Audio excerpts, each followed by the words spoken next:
अब देखिए, लोकसभा चुनाव के चौथे चरण के लिए कल मतदान होना है। चौथे चरण में 10 राज्यों की 96 सीटों पर वोटिंग होनी है। और आपको बता दें कि चौथे फेज में अखिलेश यादव समेत कई दिग्गज हैं चुनावी मैदान में। 5 केंद्रीय मंत्रियों की किस्मत का भी फैसला होना है। एक पूर्व सीएम तो 2 क्रिकेटर और एक अभिनेता की भी किस्मत का फैसला जो है वो जनता कल करेगी।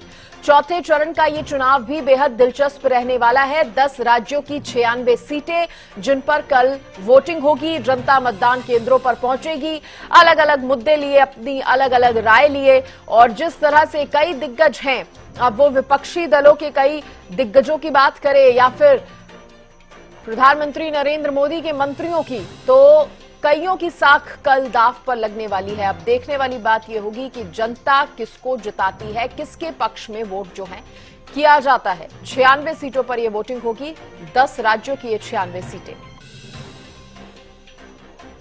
तो 5 केंद्रीय मंत्री जिनकी किस्मत का फैसला होना है। अखिलेश यादव है, एक पूर्व सीएम है, 2 क्रिकेटर और अभिनेता जिनकी किस्मत पर जनता ताला लगा देगी। अब वो किसको जिताती है, किसके खिलाफ वोट करती है, ये देखना होगा। और देखिए, ज्यादा जानकारी देने के लिए हरियाणा न्यूज के पॉलिटिकल एडिटर अमित तिवारी भी मेरे साथ जुड़ गए हैं। अमित, देखिए, जोरों शोरों से प्रचार हुआ था चौथे चरण के लिए भी। 96 सीटें हैं और सबसे बड़ी बात अमित यह है कि इस चरण में भी कई दिग्गजों की साख दांव पर। सबसे बड़ी बात, पीएम के 5 केंद्रीय मंत्री हैं जो इस चौथे चरण में हैं। जी, निश्चित रूप से देखिए, पिछली 96 सीटों पर चुनाव होना है चौथे चरण में और 10 राज्यों की यह 96 सीटें हैं। और जहां तक दिग्गजों की बात की है तो देश की जो राजनीति में जो खासा महत्व रखने वाले चेहरे हैं वो इस चुनाव मैदान में उतरे हुए हैं जनता का आशीर्वाद देने के लिए। देखिए, पहले 3 चरणों के चुनाव हो चुके हैं और अब यह चौथा चरण है। और इसमें भी उत्तर प्रदेश की भी और आंध्र प्रदेश की 25 सीटें हैं, उत्तर प्रदेश की सीटें हैं, बिहार की हैं।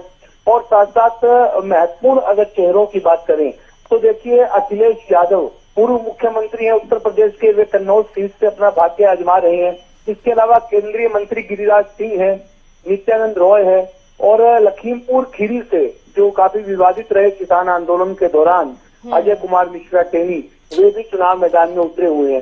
तो ऐसे में कई दिग्गजों के भविष्य का फैसला जो है होना है। और एक और बड़ा चेहरा जो मुस्लिम राजनीति में जो आगे बढ़ता हुआ कई बार दिखाई देता है और मुसलमानों की देश भर में वकालत करते हैं, ओवैसी, वे भी हैदराबाद से इस बार चुनाव मैदान में उतरे हुए हैं। और बड़ी टक्कर उन्हें भारतीय जनता पार्टी की उम्मीदवार माधवी लता से मिलती हुई नजर आ रही है। तो देश के लिए यह चरण भी देखिए, सभी चरण महत्वपूर्ण होते हैं और ये चौथा चरण है, इस पर भी काफी निगाहें हैं क्योंकि आंध्र प्रदेश की 25 सीटें, इस तरह से आंध्र प्रदेश सारी सीटें ही इसी चरण में हो रही है। बिहार की 40 में से 5 सीटें इस चरण में शामिल की गई है। झारखंड की भी 14 में से बात करें तो 4 सीटें यहाँ हैं और मध्य प्रदेश की भी 8 सीटें हैं। महाराष्ट्र की भी 11 सीटों के लिए मतदान होगा और इसके अलावा उड़ीसा की भी 4 सीटें हैं। तो ऐसे में कई सीटें महत्वपूर्ण है। जम्मू कश्मीर की भी एक सीट पर यहाँ चुनाव देखने को मिलेगा। तो काफी दिग्गजों की प्रतिष्ठा जो है वो दांव पर लगी हुई है। चाहे, और एक और भी खास बात है जो बात करें सृष्टि, तो 2 पूर्व क्रिकेटर यूसुफ पठान और कीर्ति आजाद चुनाव मैदान में उतरे हुए हैं पश्चिम बंगाल की सीटों से। और खुद यूसुफ पठान तो देखिए कांग्रेस के दिग्गज नेता अधीर रंजन चौधरी के सामने चुनाव मैदान में उतरे हैं। आसनसोल से शत्रुघ्न सिन्हा अभिनेता है, वे चुनाव मैदान में उतरे हैं। काफी बड़े चेहरे जो है वो इस बार भाग्य आजमाने के लिए उतरे। चौथे चरण का मुकाबला जो है ये भी बेहद दिलचस्प रहने वाला है। चलिए, बहुत शुक्रिया आपका जुड़ने के लिए और तमाम जानकारी देने के लिए। तो देखिए, कई दिग्गज जिनको ध्यान में रखकर और कई मुद्दे जिनको ध्यान में रखकर कल जनता चौथे चरण के लिए वोट करेगी।